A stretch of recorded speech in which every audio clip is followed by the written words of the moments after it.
Chapter 9. Am I not free? Am I not an apostle? Have I not seen Jesus our Lord? Are you not the result of my work in the Lord? Even though I may not be an apostle to others, surely I am to you, for you are the seal of my apostleship in the Lord. This is my defense to those who sit in judgment on me. Don't we have the right to food and drink? Don't we have the right to take a believing wife along with us, as do the other apostles and the Lord's brothers and Cephas? Or is it only I and Barnabas who lack the right to not work for a living? Who serves as a soldier at his own expense? Who plants a vineyard and does not eat its grapes? Who tends a flock and does not drink the milk? Do I say this merely on human authority? Doesn't the law say the same thing? For it is written in the law of Moses, "Do not muzzle an ox while it is treading out the grain." Is it about oxen that God is concerned? Surely he says this for us, doesn't he? Yes, this was written for us, because whoever plows and threshes should be able to do so in the hope of sharing in the harvest. If we have sown spiritual seed among you, is it too much if we reap a material harvest from you? If others have this right of support from you, shouldn't we have it all the more? But we did not use this right. On the contrary, we put up with anything rather than hinder the gospel of Christ. Don't you know that those who serve in the temple get their food from the temple, and that those who serve at the altar share in what is offered on the altar?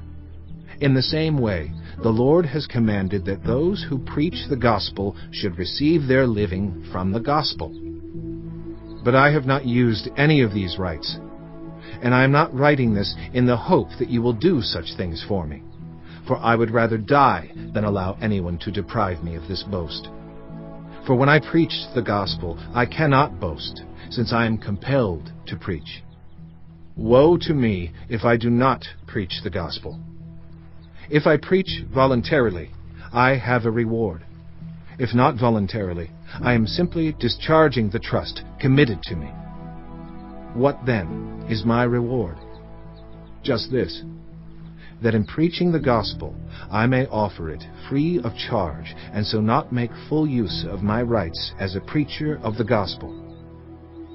Though I am free and belong to no one, I have made myself a slave to everyone, to win as many as possible. To the Jews I became like a Jew, to win the Jews. To those under the law I became like one under the law, though I myself am not under the law, so as to win those under the law. To those not having the law I became like one not having the law, though I am not free from God's law, but am under Christ's law, so as to win those not having the law.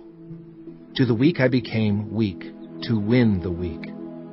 I have become all things to all people, so that by all possible means I might save some. I do all this for the sake of the gospel, that I may share in its blessings.